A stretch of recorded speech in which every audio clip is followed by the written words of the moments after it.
Good morning, St. Clements. Our current global situation is making me think afresh about the importance of the ways that God came to us in Jesus Christ. As I think of the millions of people who are fleeing their countries in the Middle East, as well as the struggles and need for people to immigrate by living on the border, I take comfort in the fact that Jesus had to flee as well. I'm still amazed that God and Jesus chose to submit himself to the same fears and insecurities that we face and other humans face around the world as well.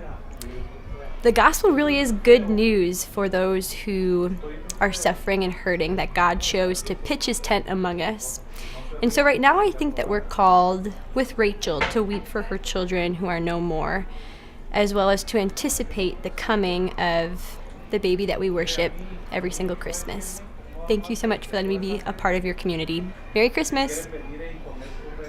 Yeah, so people have been asking me the question, what have you experienced as a board fellow this year? And I really don't know how to answer that. I could say I broke into my house one night, and I broke into another house another night. I could say that I went to Mexico on my birthday and had drinks at the Kentucky Club. Or I could say I've been working as a legal assistant here in El Paso. And when I say that, I get two reactions. One reaction is, that's great, you're helping immigrants gain status. And obviously the other reaction is, why are you doing that? They're not here legally, they should be out of the country. And I see both sides of the issue. And I also see a really sort of family side of the issue. I have a lot of clients who are moms and dads in detention centers who are separated from their children.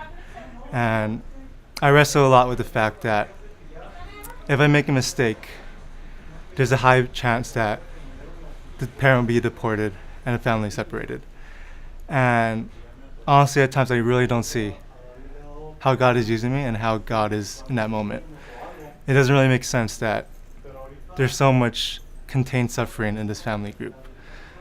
But at the same time, I also feel a God who cares deeply about my clients and who cares deeply about the people who work with them. I see a lot of motivated people at my work, and I also see how clients just, especially the children, just see God in their presence. Just in their letters to their parents, just saying, I'll pray for you, I'll pray for you. I know that God loves you. And reading that makes me heartbroken because just the statistics, but at the same time, just like there's so much hope and there's so much faith. And I don't know, I just see God in the suffering.